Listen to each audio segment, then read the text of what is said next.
오늘 우리에게 주시는 하나님의 말씀은 요한계시록 3장 14절부터 22절까지의 말씀입니다. 신약성경 402면에 있는 요한계시록 3장 14절부터 22절까지의 말씀입니다. 제가 봉독하겠습니다. 라오디게아 교회의 사자에게 편지하라. 아멘이시오 충성되고 참된 증인이시오 하나님의 창조의 근본이시니가 이르시되 내가 내 행위를 아노니 내가 차지도 아니하고 뜨겁지도 아니하도다. 내가 차든지 뜨겁든지 하기를 원하노라. 내가 이같이 미지근하여 뜨겁지도 아니하고 차지도 아니하니 내 입에서 너를 토하여 버리리라. 내가 말하기를 나는 부자라 부유하여 부족한 것이 없다 하나 내 곤고한 것과 가련한 것과 가난한 것과 눈먼 것과 벌거벗은 것을 알지 못하는도다. 내가 너를 권하노니 내게서 불로 연단한 금을 사서 부유하게 하고 흰옷을 사서 입어 벌거벗은 수치를 보이지 않게 하고 안약을 사서 눈에 발라보게 하라.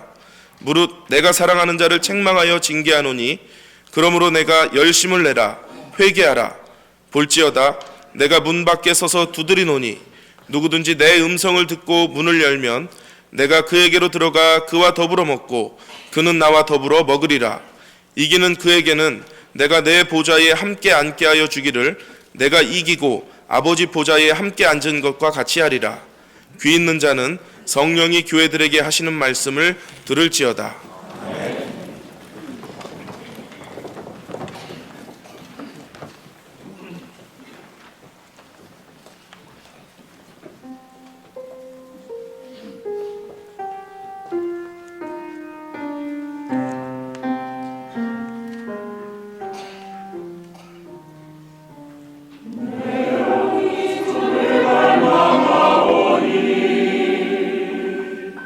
말씀으로 새롭게 하오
100여 년 전에 영국의 윌리엄 홀만 헌트라고 하는 유명한 화가가 있었습니다.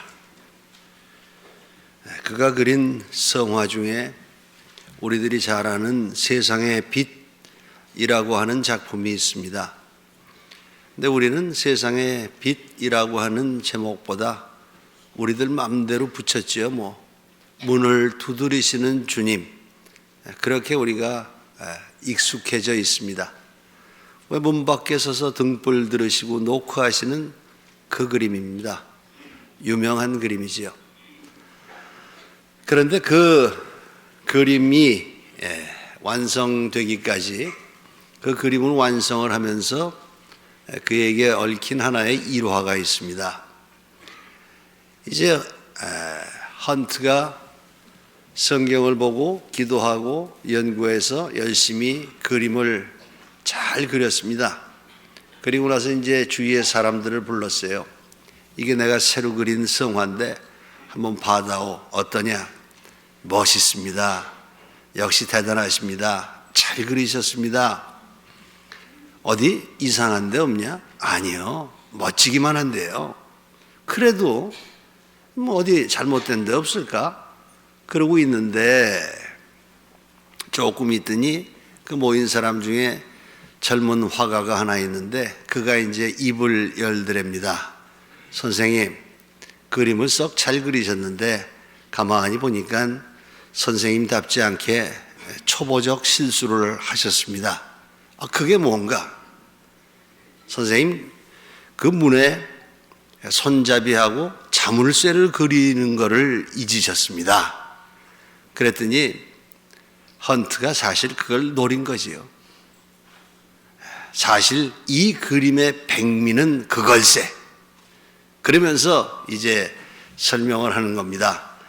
이 문은, 이게 조금 색다른 문인데, 이 문은 꼭 안에 있는 사람이 열어줘야만 안에 들어갈 수 있는 그런 문이라네. 정확하게 그린 거지요. 그게 오늘 본문 20절입니다. 내가 문 밖에 서서 두드리노니, 주님이 노크를 하시는데 내 음성을 듣고 안에서 열어줘야 한답니다. 안에서. 그래서 헌트가 바깥에 손잡이를 안 그린 겁니다. 그게 이제 그 그림, 그 문의 그 특징이겠습니다. 그 본문 20절에 그 표현을 아주 참 잘 묘사해서 멋진 그림을 그렸는데, 그 20절의 본문, 그 헌트의 그림, 여기서 우리들에게 시사하는 신앙의 소중한 이치가 있습니다. 첫 번째는 뭔고 하니, 찾아오시는 주님을 알아야 한다는 겁니다. 지금 오늘 이 이야기는 우리가 찾아가서 주님을 만나고 모셔온 얘기가 아닙니다. 주님께서 찾아오셨다는 거죠. 그 다음에 주님이 찾아오셔서 우리들에게 막무가내로 문을 밀고 들어오시고 문을 부시시고 이렇게 하시는 게 아니고, 다만 밖에 계셔서 노크하신다는 거예요. 거기서 계속 우리의 응답을 기다리고 계신다는 것을 깨달아야 한다는 겁니다. 그래서 주님의 사랑의 노크가 있고, 우리가 믿음의 응답을 할 때 이거를 합해서 이거를 구원이라고 하고 이걸 은혜라고 하는 겁니다. 신앙의 그 이치, 그 소중한 것 절대 잊으면 안 된다는 거예요. 날 찾아오셨어요. 얼마나 감사해요. 날 부르세요. 노크하세요. 여기에 우리가 믿음으로 응답하는 그런 믿음이 있어야 하겠습니다.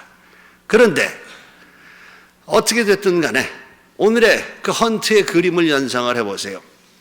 이 사람들 교회라는 이름을 가지고 있는데 지금 뭐 하는 겁니까? 주님한테 어떻게 하고 자기네들 어떻게 살았기에 이 추운 엄동설 안에 주님께서 찾아오셔서 밖에서 노크를 하셔야 했단 말입니까? 그러니까 이 사람들 썩 그렇게 기분이 좋아 보이는 사람들은 아닙니다. 읽으신 대로 오늘의 이 이야기는 라오디게아 교회, 라오디게아 성도들의 이야기입니다. 그런데 계시록의 처음에 시작하면서 일곱 교회의 모습이 등장을 하고 있습니다. 유명한 얘기지요. 그러니까 오늘날의 모든 교회는 이 일곱 교회의 유형 중에 하나라는 거예요. 그런데 애석하게도 오늘날의 현대의 신학자들, 목회자들, 모든 분들이 모여서 얘기할 때 이 일곱 교회 중에서 제일 못된 교회, 못난 교회가 라오디게아 교회인데 현대 교회는 일곱 교회 유형 중에서 어디에 속하느냐? 다들 라오디게아 교회라고 부인 못한다는 겁니다. 인정할 건 인정해야 한다는 겁니다. 계시록을 시작하면서 그 일곱 교회를 소개를 하는데요. 계시록 1장 4절에 계시록의 저자 사도 요한이 일곱 교회에 편지한다. 그리고 나서 11절에 일곱 교회의 명단을 이야기를 합니다. 에베소, 서모나, 버가모, 두아디라, 사데, 빌라델비아, 라오디게아 일곱 교회예요. 그런데 이 일곱 교회를 쭉 소개를 하면서 오늘 본문이 마지막 일곱 번째 라오디게아 교회인데 이 교회에 주님이 보시고 평가하시는 바가 있어요. 그래서 잘했다고 칭찬이 있고 그건 또 잘못했다 하는 책망이 있습니다. 그렇게 칭찬과 책망이 함께 있습니다. 그런데 일곱 교회 중에서 책망이 없는 교회가 있어요. 잘했다고 주님께서 칭찬만 하시는 교회가 있어요. 그런 교회도이지요. 최고지요. 그게 서모나 교회예요. 빌라델비아 교회입니다. 반면에 칭찬도 있고 책망도 있는 교회가 있어요. 그게 에베소 교회예요. 버가모 교회예요. 두아디라 교회예요. 사데 교회예요. 그럼 지금 일곱 개 중에 6개 얘기했잖아요. 하나 남았지요. 라오디게아 하나 남았어요. 참 애석하게도 칭찬이 없어요. 책망만 있는 교회입니다. 그러니까 정말 못된 교회지요.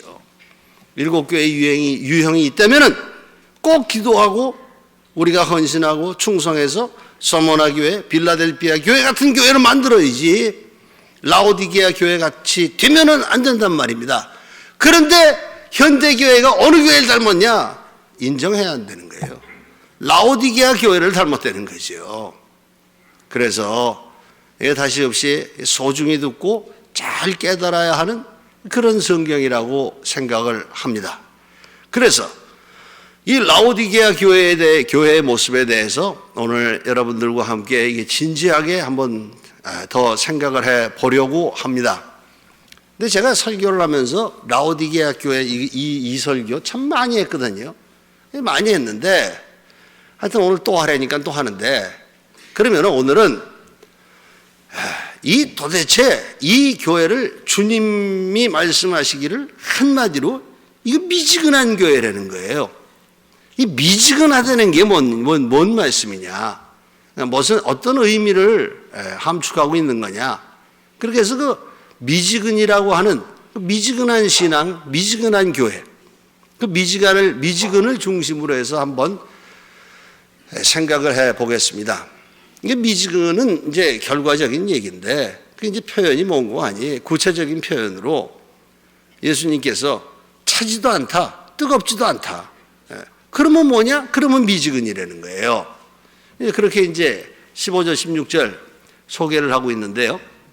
이제 여기 이제 시작을 하면서 우리들이 이 본문 표현을 보면서 참 오해하는 부분이 많이 있습니다. 그러니까 그 오해부터 고쳐 잡고 시작을 해야겠습니다. 이게 뭐냐? 라오디게아 교회. 이게 차지도 않고 뜨겁지도 않던 교회란 말이며, 그러니까 차든지 뜨겁든지 이게 무슨 뜻이냐? 여러분들은 손자니 느끼는 대로 여러분들 마음대로 생각하세요.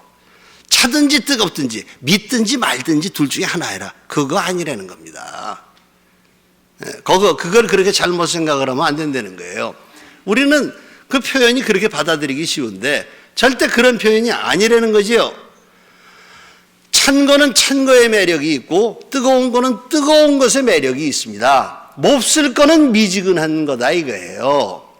그래서 둘 다 좋은 걸로 그렇게 이야기를 하고 있습니다. 우리의 생활에 한번 빗대서 한번 생각을 해봐요. 우리가 사는 계절이 사시사철, 사계절인데 여름이 있고 겨울이 있어요. 여름은 덥고 겨울은 춥지요. 여름의 첫 번째 매력은 더워야 돼요, 무지하게. 겨울의 매력은 아주 추워야 됩니다. 그게 겨울의 의미, 여름의 의미 아니겠어요? 그래서 그 뜨거운 여름, 그 아주 추운 그 엄동설한의 겨울, 이게 나름대로 추운 매력이 있고 뜨거운 매력이 있단 말입니다. 그래서 아주 그걸 극적으로 즐기는 사람들은 그러잖아요.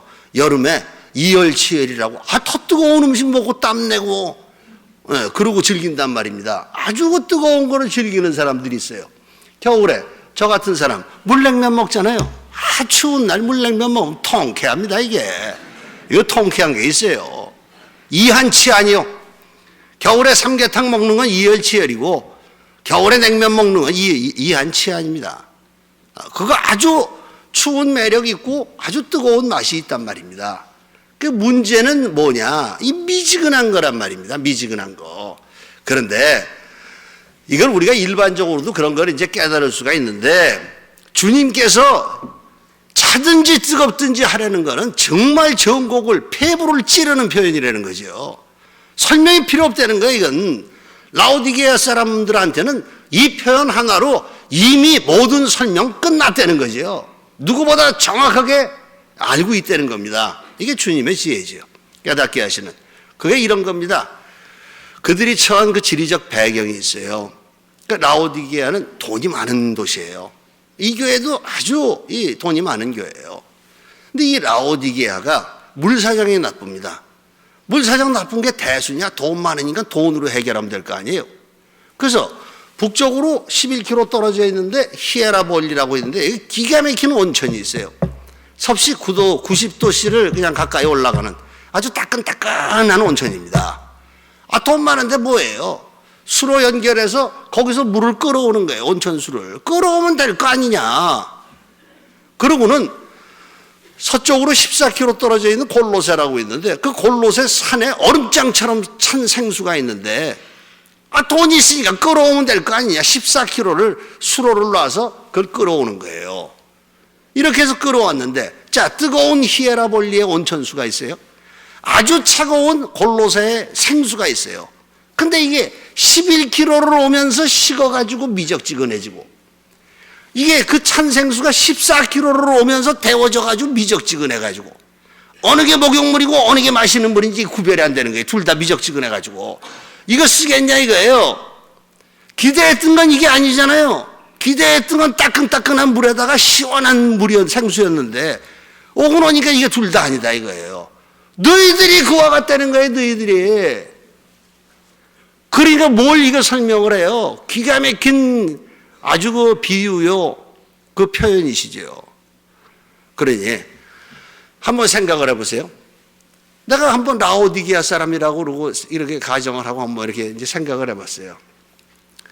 그 히에라볼리의 90도씨 그 따끈따끈한 그 물에다가 이렇게 추운 날씨에 거기다 목욕을 탁 하고 그러고 나와가지고 골로새의 그 차가운 생수 한 잔 딱 마시면 누가 부럽겠어요 그거 기가 막히죠.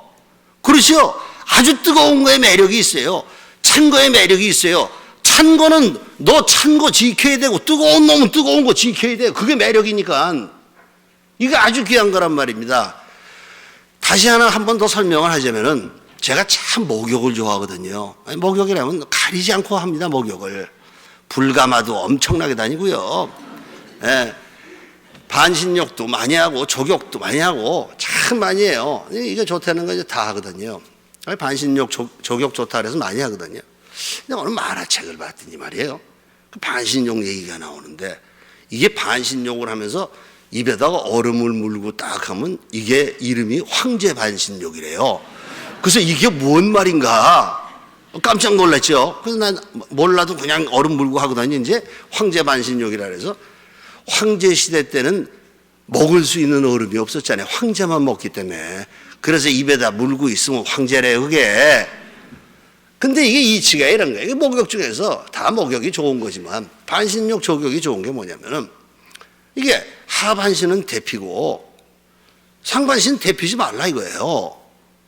그래서 그거를 신체 밸런스 중에서 제일 좋은 건강 상태, 건강을 위한 게 소위 한분으로 이야기할 때 두한종렬이라 그러잖아요. 머리는 차갑게, 발은 뜨겁게. 그 아주 좋은 건강법이란 말입니다. 그 반신욕하고 족욕을 하는 게 수승화강이에요. 체내에 물은 올리고 불은 끌어내려라 이거예요. 그럼 몸이 아주 건강해진다는 거죠. 그게 목욕 건강의 이치만 있나요? 인격적으로 이야기할 때도 그러잖아요. 머리는 차갑게 가슴은 뜨겁게. 보세요. 찬 거 위에 있고 뜨뜻한 거 밑에 있고. 이거 히에라볼리의 온천수로 반신욕하면서 콜롯의 생수를 쫙 마시면은 이게 뜨거운 것과 찬 것에 기가 막힌 조화인데 이게 작품인데 말입니다. 이게 미지근해져 버렸단 말이에요. 이게. 그럼 이거 쓰겠냐 이거예요. 이 이야기를 들으면서 너희들 영적 상태에다 적용을 해서 깨달아 볼 수 없느냐 그 얘기입니다. 일반적인 이치에서도요, 미적지근하다는 게 온도로 이야기할 때는 평상시 온도라 해서 상온이라고 하는 말을 쓰지요. 근데 상온이 이게 골치 아픈 겁니다. 여러분들 여성 성도들 이제 잘 아실 거예요. 이게 제일 살림하면서 제일 신경 쓰이는 게 뭐냐면 주방위생이에요. 곰팡이, 이게 뭐 세균 득실득실하고 말이에요. 그러니까 이게 곰팡이가 번식을 하는데 최적의 조건이 뭐냐? 섭씨 22도에서 25도. 거기다 습도가 70% 내지 80%면 아주 좋은 이게 주방의 환경입니다. 주방의 환경이에요. 이 상온, 이게 문제란 말입니다. 바닷물의 매력은 뭐예요? 차지요. 짜지요. 그게 바닷물의 매력이거든요. 이게 온난화 현상에다 이게 이상한 짓들을 해가지고 이게 바다가 뜨거워지네요. 더워지네요. 그래서 바다가 해수 온도가 15도 내지 25도가 되면은 적정량으로 있어야 할 플랑크톤이 엄청나게 증식을 하면서 이게 바다가 부패하는 거예요. 바다가 상하는 거지요. 그러니까 어패류가 다 오지도 않고 다 죽어나가는 거예요. 이게 적조 현상이라고 하는 거예요. 그러니까 이게 뭐냐면 상온이 문제, 상온. 이 미지근한 게 문제란 말이에요. 그래서 어느 책을 읽다 보니까 내가 깜짝 놀란 게, 구약의 이 이스라엘 백성들이 제단에서 제사를 지내는데 그 제사 지낼 때 쓰는 물이 아주 뜨거운 물 아니면 찬물만 썼대요. 뭐 알긴 알아요. 그렇죠? 미적지근한 물을 안 썼대요. 이게 미지근하다는 게 이게 영적으로 아주 아닌 거거든요. 이게. 그런데 말입니다. 그런데 또 하나 깨달아 볼 게 있어요. 이게 일반적 이치에서 미지근하다는 걸 이야기를 했는데 차든지 뜨겁든지 해야 된단 말입니다. 그러면 이 찬 것과 뜨거운 것을 대할 때 사람들이 그 느끼는 반응이 있어요. 그러니까 뜨거운 거를 대면은 뜨거워. 차가운 걸 대면 차가워. 이렇게 되는데 미지근한 물에다 넣으면은 좋다. 아무 감각이 없는 거예요. 이대로 아주 편한 거예요. 이게 좋은 거냐? 그거죠. 내 신앙생활에 고생도 없고 수고도 없고 헌신도 없고 충성도 없고 나 편하면 돼요. 나만 좋으면 돼요. 그래서 미적지근한 게 좋아요. 느낌이 없어요. 이대로 편해요. 이게 좋은 거냐 이거예요. 영적으로. 그래서 교회 리서치 전문가의 미국의 조지 바너라고 하는 사람이 있습니다. 그 사람이 한 유명한 말이 있습니다. The frog in the kettle. 주전자 속의 개구리예요. 개구리를 뜨거운 물에다 넣으면 발짝 뛰어나가는 거야. 뜨겁다고. 찬물에다 넣어도 차가워로 뛰어나간다는 거예요. 미지근한 물에다가 넣으면 좋아져 이놈이. 그래놓고 가스불 살살 올리는 거예요. 이게 온도가 전혀 올라요. 못 느끼죠? 아주 기분 좋아가지고 웃으면서 죽는답니다. 이게 안락사요? 요절이요. 망한 거요. 못 느끼는 거예요. 세상 이온도 이대로 좋아요. 그래서 그대로 지나가다가 그렇게 서서히 죽어가고 있는 걸 모르는 겁니다. 이건 아니라는 거죠. 이거는 그래서 영적으로 미지근한 상태가 이런 거란 말입니다. 그래서 바로 보라는 거예요. 어떤 상태에 어떻게 있는지. 라오디게아라고 하는 이름이요. 우리가 이제 이렇게 소위 이제 그 해설집, 주석 뭐 이런 데 보면은 정의 뭐 이렇게 번역이 돼 있어요. 정의 그렇게 돼 있는데 라오디게아의 원뜻은 right of the people이에요. 국민의 권리입니다. 국민의 권리예요. 그 국민의 권리니까 라오디게아 교회니까 이거는 교인의 권리죠. 라오디게아 교회 이름 자체가 성도의 권리, 교회의 권리예요. 이름 기가 막히게 지었어요. 예수님의 권리, 권위, 실종. 어디 계세요 지금? 문 밖에 계세요. 이게 예수님 집인데 못 들어오시고 계신다고요. 성도들이 미지근한 데서 나편하면 된다는 거예요. 주인 쫓아내놓고 주객전도요, 객반 위주요. 손이 주인 행사가 완전한 거예요. 그래놓고 우리는 부족한 게 없다는 거예요. 이런 일이 있을 수 있냐? 예수님이 그걸 지적을 하시는 거예요. 그걸 꼬집는 겁니다. 그러니까 오늘날의 교회를 보면 현대교회, 라오디게아 교회는, 이게 라오디게아 교회 유적을 조사를 해보면요, 교회 대지가 40만 평이랍니다. 좀 놀라세요, 좀. 40만 평. 여의도 반이래요, 여의도 반. 그리고 그 당시 그 주변에서 가장 교육 수준이 높았던 라오디게아예요. 그러니까 엘리트 교회입니다. 라오디게아 교회가 돈이 얼마나 많았냐고요? 뭐 이런저런 설명 안 할게요. 당시 그 모든 지역에서 라오디게아를 가리켜서 붙여놓은 별명이 있어요. 아시아의 은행. 됐잖아요. 됐어요. 그럼 보세요. 어마어마하게 큰 대지에다가 어마어마한 큰 교회를 짓고 아주 성도들의 교육 수준도 높아요. 그리고 아주 돈도 많아요. 그런데 영적 상태는 아니랍니다. 그런데 이제 보세요. 이게 우리들의 모순이 어디 있냐면, 우리들이 라오디게아 교인들하고 똑같은 착각 속에 있는 게 뭔고 하니, 지금 7교회를 공부하면 누구나 어느 교회나 전부 라오디게아 교회를 성토합니다. 그런데 까놓고 솔직히 얘기하자고요. 모든 목회자의 소원은 라오디게아 교회 만드는 거예요. 집 이사 갔어요? 새로 교회 고르세요? 전부 라오디게아 교회 선택합니다. 인정 안 해요? 이게 현실이요. 인정하고 여기에 진실하게 답변 없으면 문제 있다는 거죠.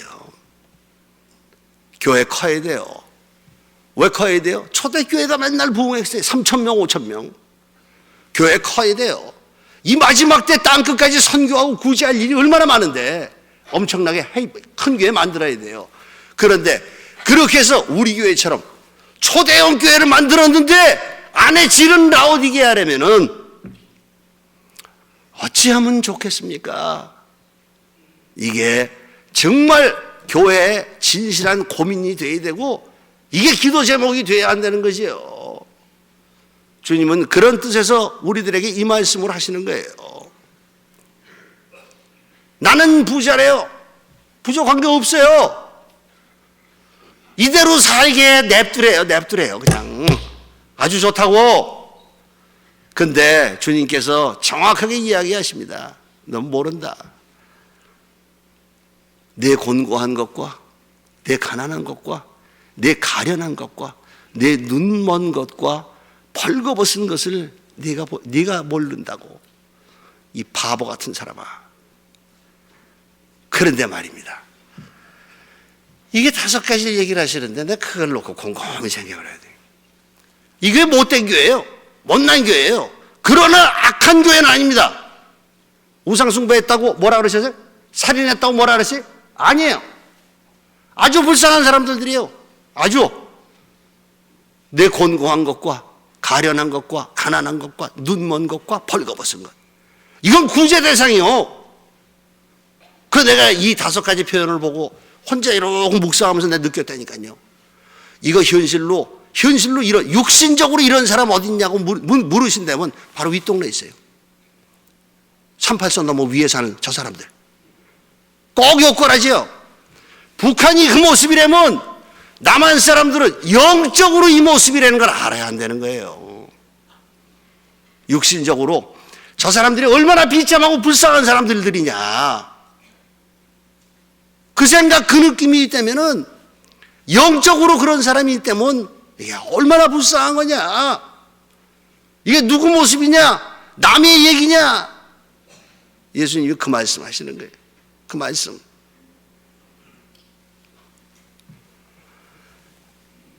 그래서 주님이 말씀을 하십니다.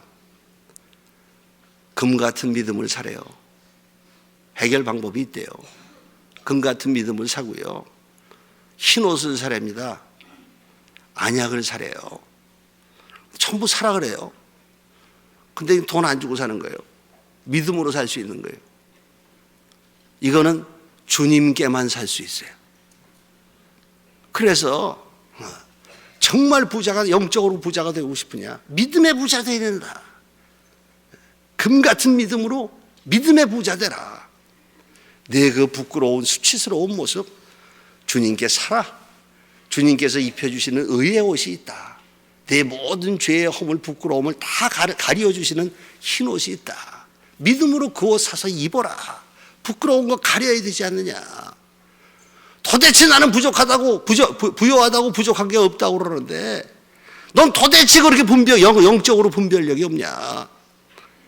믿음으로 성령 충만을 사서 영적인 통찰력을 가져라. 그게 안약입니다. 그게 안약이에요. 이 사람들은 무슨 죽을 죄를, 악한 죄를 진 게 아니에요. 정말 자기 자신을 못 깨닫는 거예요. 왜요? 세상적인 편함 때문에. 자기 자신을 착각 속에 빠뜨리고 있는 겁니다. 그래서 열심이 없어요. 은혜를 몰라요. 충성을 안 해요. 왜요? 살만하거든요.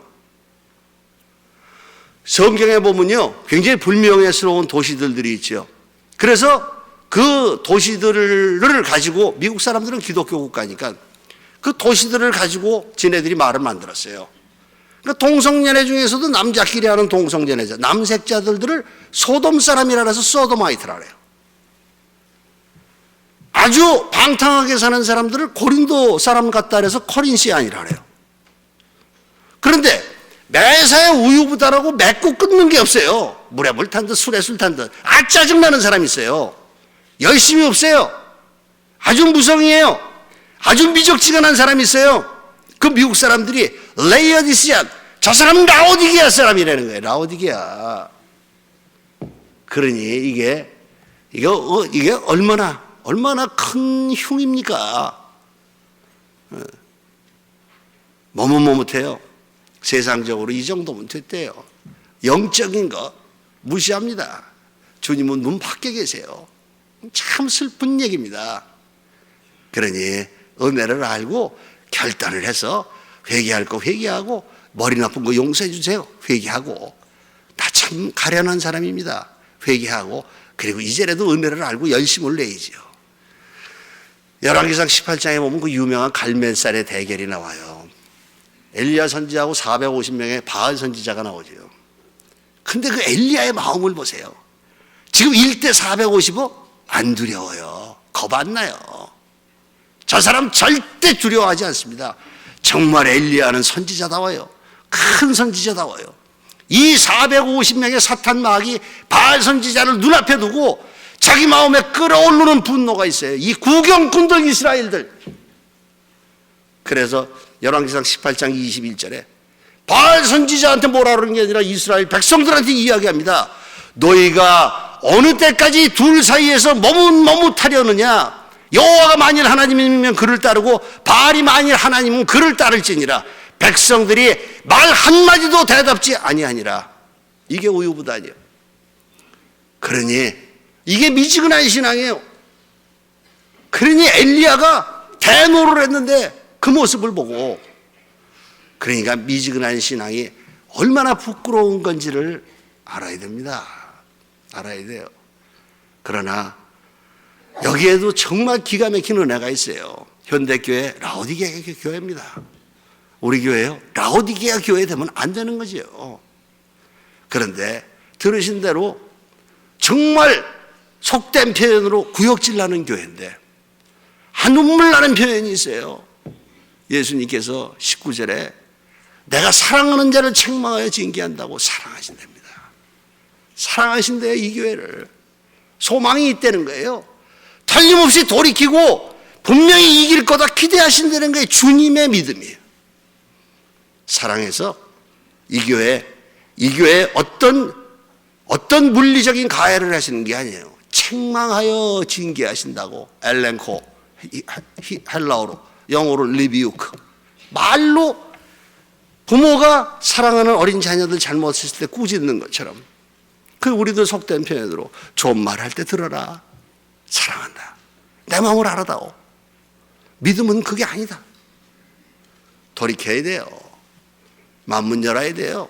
주님 들어오셔서 주인의 자리에 앉게 해드려야 됩니다. 그리고 그분이 나한테 교제를 하시면서 나한테 원하시는 게 있어요. 라오디게아 교회, 미지근한 교회에 있었어요. 게으른 교회에 있었어요. 우유부단한 교회에 있었어요. 주님은 위트가 있어요. 라오디게아 교회에 예수님 자신을 표현하실 때 14절에 아멘이요 충성이요 참된 증인이랍니다. 그게 이기는 길입니다. 그게 공고한 걸 알고 돌이켜서 예수님께서 하나님께 아멘의 순종으로 사는 것처럼 아멘 신앙으로 살아내는 거예요. 교회에 충성하려는 거예요. 인격적으로 참된 증인, 거짓 없이 살아내는 겁니다. 라오디게아 교회가 이길 수 있는 믿음의 길이요, 그게 은혜의 길입니다. 사랑하는 자를 책망하여 징계한다고. 마지막에 귀 있는 자는 성령이 교회들에게 하시는 말씀을 들을지어다. 사랑하세요.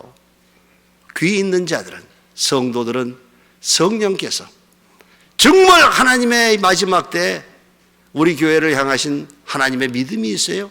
기대가 있어요. 돌아설 거다. 이길 거다. 사랑하시는 주님의 음성입니다. 여러분들은 다 믿음으로 마음문을 열으시고 주님을 모시어 들으시고, 그리고 주님과 함께 믿음으로 승리하시는 은혜의 생을 살아가시기를 바랍니다. 육신보다 영혼을 소중히 여기며 세상이 아닌 주님을 사랑하여 주님 베푸시는 영육간의 은혜를 누리며 살아가게 하여 주시옵소서. 우리 주 예수 그리스도의 이름으로 기도하옵나이다. 아멘.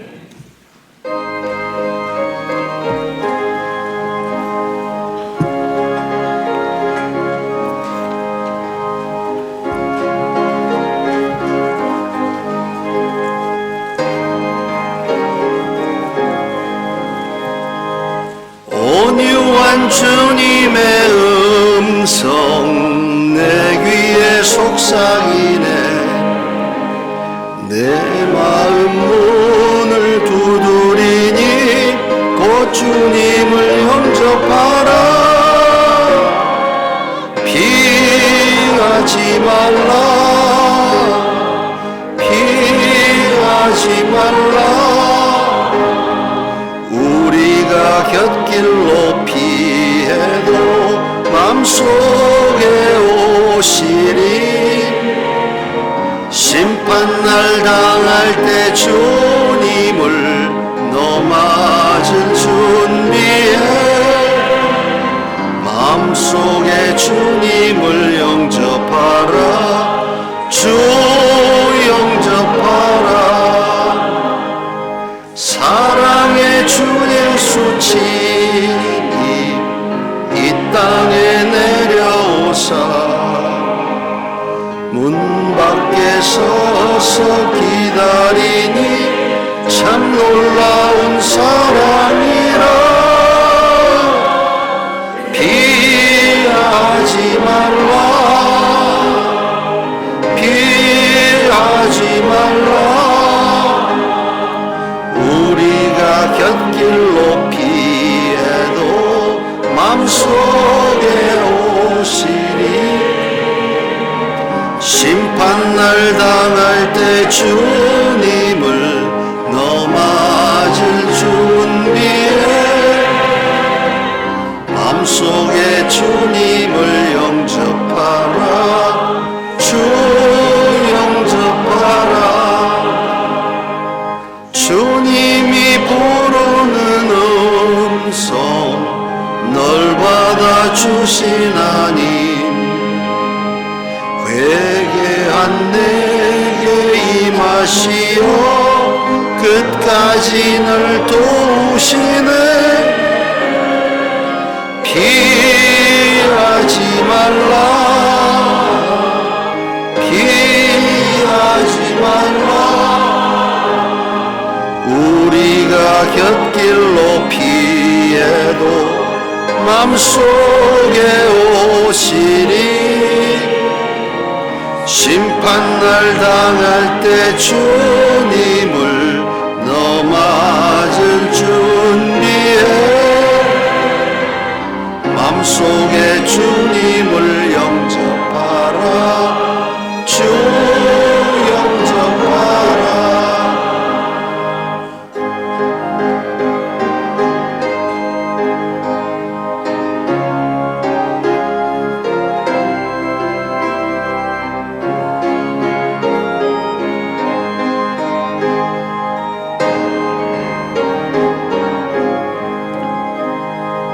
주님의 은혜를 받고 너 주를 영접하라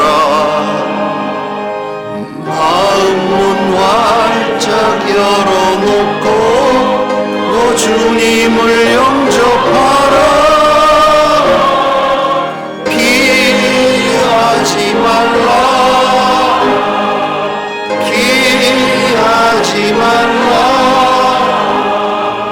우리가 곁길로 피해도 맘속에 오시니 심판날 당할 때 주님을 너 맞을 준비해 맘속에 주님을 영접하라 주 영접하라 교회의 머리가 되시는 우리 주 예수 그리스도의 구원의 은총과 하나님 아버지의 그 한이 없으신 사랑과 성령께서 함께 하시며 인도하시는 복이 주님의 날 주님의 교회 예배하는 온 성도 위에 영원토록 함께 하실지어다. 아멘.